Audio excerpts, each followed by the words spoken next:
The iPhone 13 Pro Max looks almost the same as the 12 Pro Max. It has the same stainless steel sides. I would love to see that Apple uses a coating or something on the stainless steel, that it will not get dirty so quickly, and also let fingerprints on the sides. I do recommend to use a case with this iPhone because the stainless steel is scratching really fast. The back is also the same as the 12 Pro Max. It has the same frosted finish on the glass. I do have this also on my 11 Pro Max, 12 Pro Max and on my 13 Pro Max, and I don't pick up fingerprints, and I love that. And now we're going to talk about the design changes. There is not that much, but what is clearly noticeable is of course the notch. Apple did make the notch smaller, and it did move the speaker hole to the bezel. So that's the reason why the notch is smaller. To be honest, in day-to-day use I don't notice the notch anymore, but also I don't mind if they make the notch smaller. Everything that they will do with it, I'm fine for it. And also the changes that they will remove the notch on the iPhone 14 Pro and Pro Max is really big. They will pretty much go to a hole punch and a pill cutout. These are just leaks, but we will see what Apple will do. Now we're going back to the review, and if you want that I do cover Apple leaks on my channel, just let me know. So the other design change on the 13 Pro Max is the camera bump. There's not that much change about the camera bump, it's only a little bit thicker and bigger. Also the lenses are a little bit bigger so they can capture more light, but I will talk about that in a couple of minutes. And that's everything what they changed on the outside of the iPhone 13 Pro Max.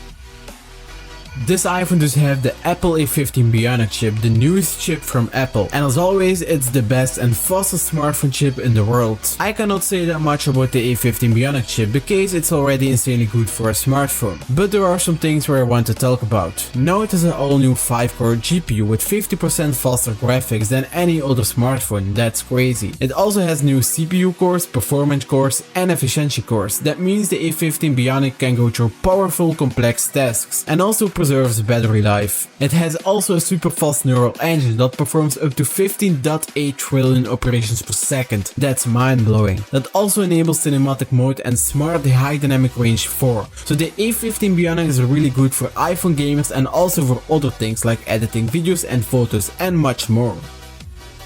The battery in this iPhone is amazing, it's so good. It has 2.5 more hours than the 12 Pro Max. Apple did make the battery smaller in the 12 Pro Max, and in the 13 Pro Max they did make it bigger again. Before the 13 Pro Max, the iPhone 11 Pro Max had the best battery life on an iPhone, but now the 13 Pro Max has the best battery again. I do live in Belgium and they just started rolling out 5G. I hope by the end of 2022 there will be 5G in the city where I live. I did not have a whole day with 5G, so I can't say if it's taking much power or not, but I did have seen from others that it is not that much of a battery drain. So if you're using 5G on the 13 Pro Max, you will still have a great battery life. And yeah, 120Hz is on the iPhone 13 Pro Max, and it does not affect the battery life. I will talk later in this video about 120Hz.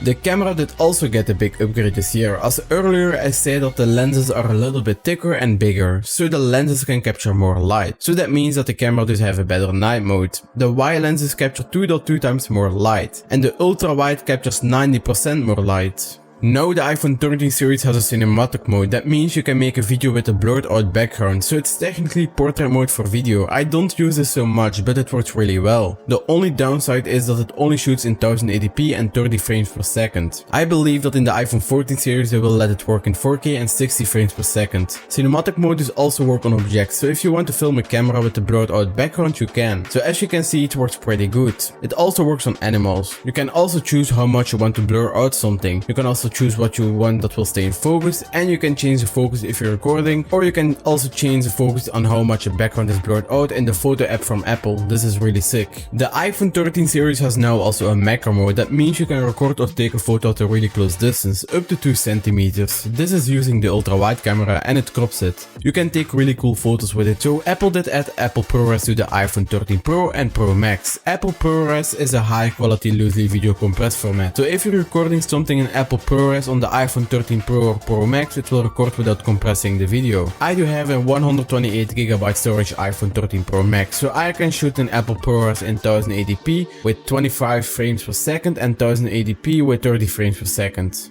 If you have an iPhone 13 Pro or Pro Max with 256GB storage or more, you can shoot in 1080p in 60 frames per second or 4K with 24 frames per second, 25 frames per second and 30 frames per second. Apple ProRes is an extremely big file, so keep that in mind. Here is some footage in Apple ProRes. Also, I did upscale it to 4K because my videos are in 4K. So as you can see, it looks pretty good. Now the iPhone 13 Pro and Pro Max has also a 3x optical zoom. So now you can zoom even more, up to 50 13 times from the ultra wide camera and 9 times in the video mode.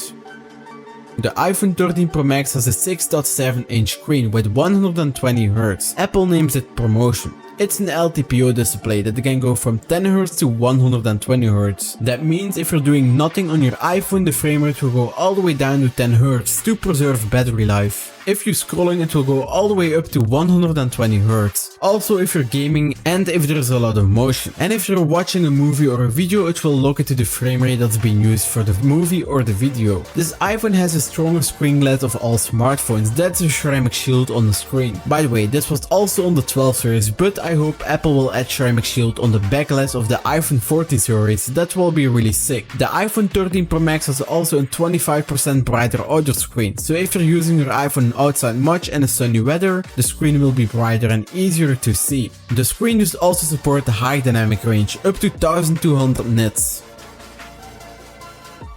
So what is my experience of the iPhone 13 Pro Max after 5 months of use? I can only say, wow, what is this iPhone great. It's so fast and it's so reliable. I did not have a single problem with it in the past 5 months. Also the battery in the iPhone 13 Pro Max, it's too good, I will say. I do mostly charge my iPhone not every day. Mostly I charge it every 2 days. Also my battery condition is still at the 100% after 5 months of use. And I do charge my iPhone 13 Pro Max with the Apple MagSafe Duo, so that will not hurt the battery at all. The screen I do really like. I can see the 120Hz. Some people will not see the 120Hz, but I do. If I pick up an older iPhone that does have 60Hz, it feels not smooth anymore and I can feel and see the difference. Also the screen can go really bright, so you can see it really good if the sun is shining on your screen. Face ID is for me the best unlocking system. The iPhone 12 and 13 series did get an upgraded TrueDepth camera system. From iOS 15.4 that's now in beta, you can lock your iPhone safely with the mask on. That did already work if you did have an Apple Watch, but that was not so secure. So Face ID is much better than before, but that does not mean I don't want Touch ID back. I think it needs to come back. On the iPhone Pro series it needs to be under the screen, and on the non-Pro series it needs in the power button, like what Apple did with the iPad Air and the iPad Mini. To make it clear, they don't need to replace Face ID with Touch ID, but put Touch ID and Face ID on it together. The camera I don't use so much, because I have a dedicated camera, but sometimes I use it for photos and for social media. But I want to use more my iPhone camera for some things in my videos, because the camera is really good. It's not perfect, but nothing is perfect, and it will get better over time. So the camera of the iPhone 13 Pro Max will be good enough for the most of people. But need help to choose which iPhone you should buy, just let me know in the reactions and I will help you out.